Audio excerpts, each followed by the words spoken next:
शहर की भीड़-भाड़ से दूर वादियाँ में एक छोटा सा गांव था, जहाँ पहाड़ों के दामन में बहता हुआ नदी का मीठा सा पानी और फिजा में बिखरी खुशबुएं दिल को सुकून देती थीं।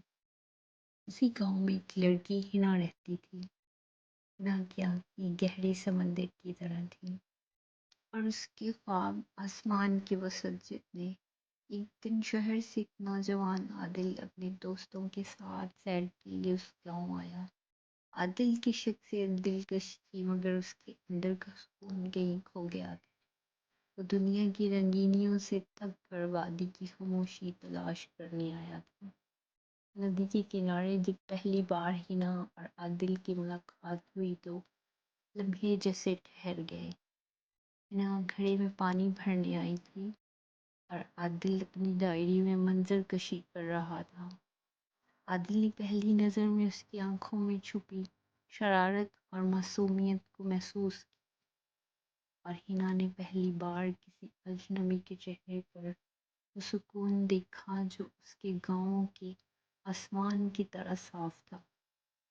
अगले दिनों में वो अक्सर नदी के किनारे मिलती। हिना जंगल के दरख्तों, परिंदों और बहते पानी के किस्से सुनाती और आदिल अपनी शायरी सुनाता।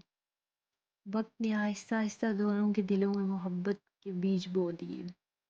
एक रात पूरे गांव में चांदनी बिखरी हुई थी। नदी के पानी पर चांद की किरणें झिलमिल कर रही थीं।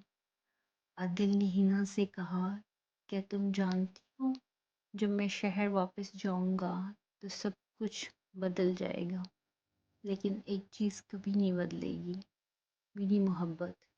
हिना की नजरें झुका कर धीरे से कहा, मोहब्बत लफ्ज़ों से नहीं वादों से जीती है। क्या तुम वादा करती हो कि ये चांदनी रात हमारी याद बनकर हमेशा दिलों में रोशन रहेगी? आदिल ने उसके हाथ थाम कर कहा, मैं वादा करता हूँ हिना, जब तक ये चाँद आसमान पर निकलता रहेगा मेरी मोहब्बत तुमसे कभी कम ना होगी। यूं एक चांदनी रात ने दो दिलों को हमेशा के लिए बांध दिया। वक्त गुजरता रहा। आदिल वापस शहर चला गया, लेकिन उसकी डायरी के हर वर्ड पर सिर्फ हिना का नाम लिखा रह गया।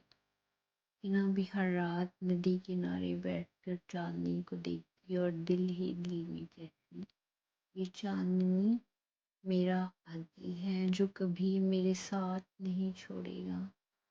ये कहानी आज भी गांव की नदी के किनारे सुनाई जाती है। असल मोहब्बत फासले नहीं बल्कि वादे और यादें जीती है।